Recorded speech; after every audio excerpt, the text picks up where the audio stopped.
Saudara-saudara yang terkasih, selamat datang di Renungan Harian MSC, Sabda dari Hati untuk Dunia Baru. Hari ini kita mendengarkan bacaan Injil yang masih punya kaitan dengan Injil yang kita dengarkan kemarin. Kemarin kita dengarkan Injil yang berbicara tentang seorang yang datang tergesa-gesa untuk datang kepada Tuhan Yesus untuk mengajukan satu pertanyaan yang penting. Apa yang harus aku buat untuk memperoleh hidup yang kekal? Namun tampaknya jawaban yang diberikan oleh Tuhan Yesus kepadanya terlalu berat untuk dia. Yesus mengatakan, sudah banyak prestasi yang engkau buat, tetapi hanya ada satu yang kurang. Jualah segala milikmu, berikanlah itu kepada orang-orang miskin dan datang, ikutilah aku.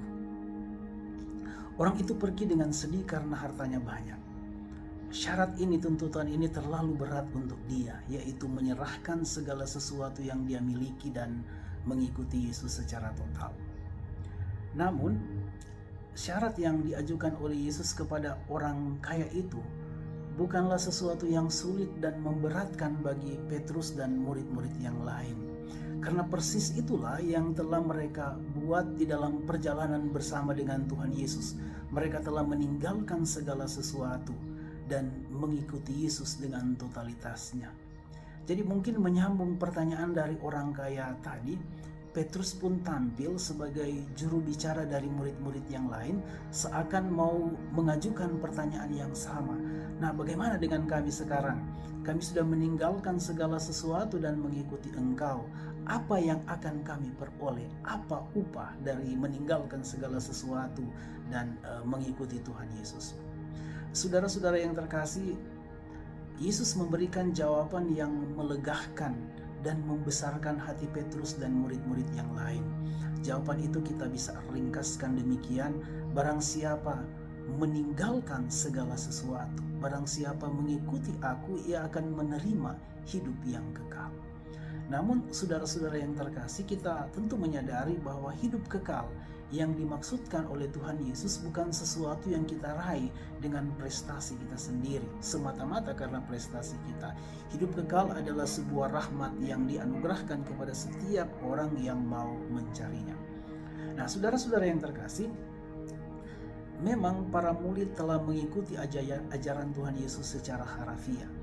Mereka telah meninggalkan segala sesuatu, mereka telah meninggalkan rumah, meninggalkan keluarga, meninggalkan kerabat, dan meninggalkan segala sesuatu yang mereka miliki. Dengan demikian mereka telah mengikuti Yesus dengan hati yang total, dengan totalitas hati yang tidak terbagi. Seolah tidak ada lagi yang menghalangi mereka untuk berjalan bersama dengan Tuhan Yesus. Mereka sekarang fokus pada Yesus dan perjalanan mereka. Nah, di zaman sekarang ini tidaklah mudah untuk mengerti dan mengaplikasikan ajaran Tuhan Yesus itu secara harafiah. Nah, bagaimana mungkin kita harus meninggalkan segala sesuatu dan mengikuti Tuhan Yesus untuk memperoleh hidup yang kekal? Mungkin pun syarat yang disampaikan oleh Yesus secara harafiah sulit bagi kita, seolah-olah kalaupun itu diberikan kepada kita, mungkin kita pun seperti orang yang kaya itu. Kita akan pergi dengan sedih karena kita sulit untuk meninggalkan segala sesuatu yang kita miliki. Tapi sekurang-kurangnya ajaran Tuhan Yesus atau perkataan Tuhan Yesus mengajarkan kepada kita hal yang penting. Yesus seolah mengkritik mentalitas orang-orang modern, orang-orang beriman modern. Ada begitu banyak orang, mungkin termasuk kita juga, berlomba-lomba untuk menjadi kaya dalam tanda kutip, menjadi kaya dalam banyak hal. Dengan cara apa? Dengan berusaha untuk mendapatkan, memiliki, dan mengumpulkan banyak hal. Tapi justru Yesus mengajarkan kita supaya kita lebih banyak belajar menjadi kaya secara rohani.